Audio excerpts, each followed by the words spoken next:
Sentenced to be a Hero, my friends. This was a good episode of Sentenced to be a Hero, so I want to put that in the front. Action-packed, good battles, sticking it to the demon lords, boom, big bombastic ending. This was definitely a good episode of Sentenced to be a Hero. But there is a problem, and, well, first off, this was cleared for a Season 2, so Season 2 is going to be on the way. There is going to be more Sentenced to be a Hero, so this feeling like a half measure, a halfway point, not the full story, not the full breadth of everything going on, is probably pretty intentional because now the studio knows they are clear to have a second season, a second run of 12 plus episodes potentially coming. So they don't really have to give us all in the end of the season, but they have to give us enough so that they dangle a carrot. Now, speaking about dangling carrots, what's been dangled in front of us for the past few episodes is this demon lord who is actually able to take human form. And they've been dangled over and over as like the big boss, the big bad, the big this, blah, blah, blah. Come to find out this episode, they're just another peon. They don't really matter. They serve a higher power. They serve him. I don't know how I feel about that. I'm not a big fan. The fact that the demon lords have a demon lord is dumb. They shouldn't call them demon lords, but apparently they have a king and, you know, he and blah, blah, blah, blah, blah, blah. So I don't like that. Very much. I also am not a big fan of, don't get me wrong, again, battle, boom, boom, big, good. Like, it was a great battle, but the fact is this guy who's been dangled in front of us as the big bad, the big overseer, the all-powerful, although I'm not saying that I wanted the fight to be like Dragon Ball, like to where it covers like 12 episodes for the fight to be done. I definitely don't want that. But I am also a little taken back that this guy or this demon, I should say, this blight that has been dangled as like the most badass one that they've ever had to deal with was toppled pretty easily by 𝐜𝐴𝐿. You know, the biggest moment there is, you know, he did say like, oh, I'm fighting like I used to be, you know, I'm fighting like my past life. And, you know, he had his Super Saiyan moment, right? So I definitely want to recognize that. But regardless, it kind of felt like,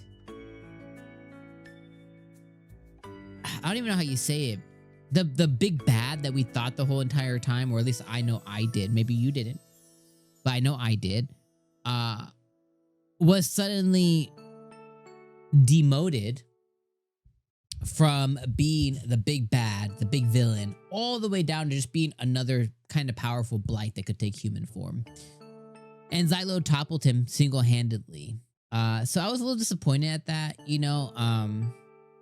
I don't know, again, how they really could have done it better. I don't know. But, like, I just was not a big fan of them just, you know, ending it. The other thing I noticed as I was watching this episode is, have you ever seen rage baiters online who, they'll reply to something. Like, somebody will say something, like a question or profound, and they'll reply, like, they don't even know. And you're like, they don't even know what. And that's how they rage people, right? Like, they'll say something, they'll say like an incomplete sentence. This anime does that a lot, right? Like, Kivia was, I need to find out more. About what? Then she comes in and she's like, do you know about it? About what? And then she does a pact with 𝐜𝐿's fiance. What's her name? I don't even remember her name is. 𝐜𝐿's fiance. And she was like, I'll find that out for you. Find out what? I was just so... It pissed me off. You know what I mean?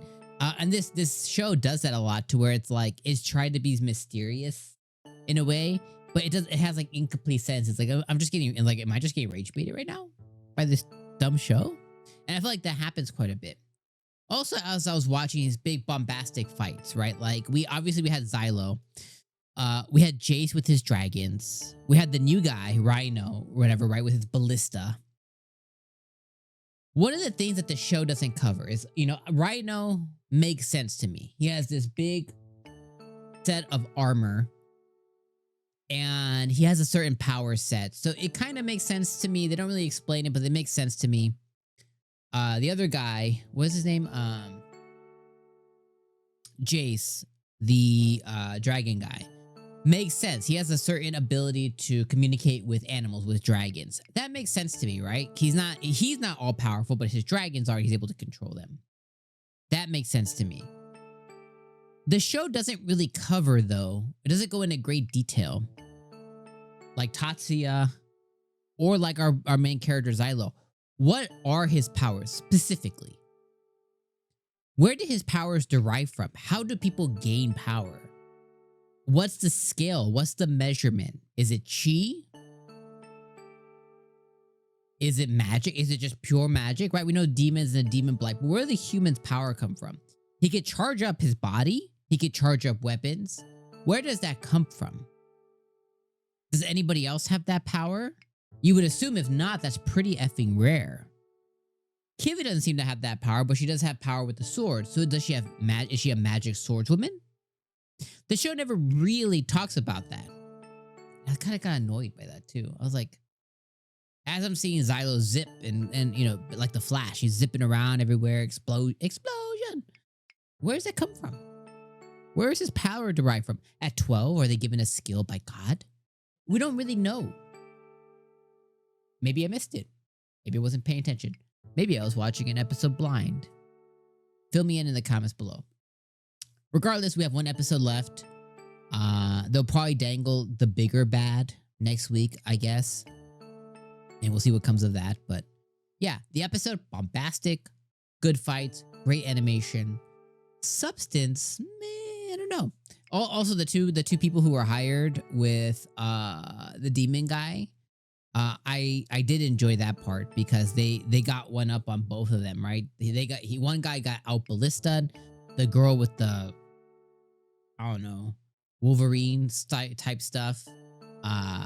She was Uno reversed by Zylo and his other two heroes. You know, they were able to conquer her by teamwork. And that made sense to me, so I like that quite a bit. But yeah, anyway, Sentenced to be a Hero, just, you know, I mean, it continues to be Demon Slayer-ish. Bright colors, big fights, substance, though, you're like, I don't know about that one. All right, I'll see you guys next week. Tear me apart in the comments if you like. Be like, Dom, I can't believe you didn't pay attention to this in the comments. And I'll see you guys next week. Peace.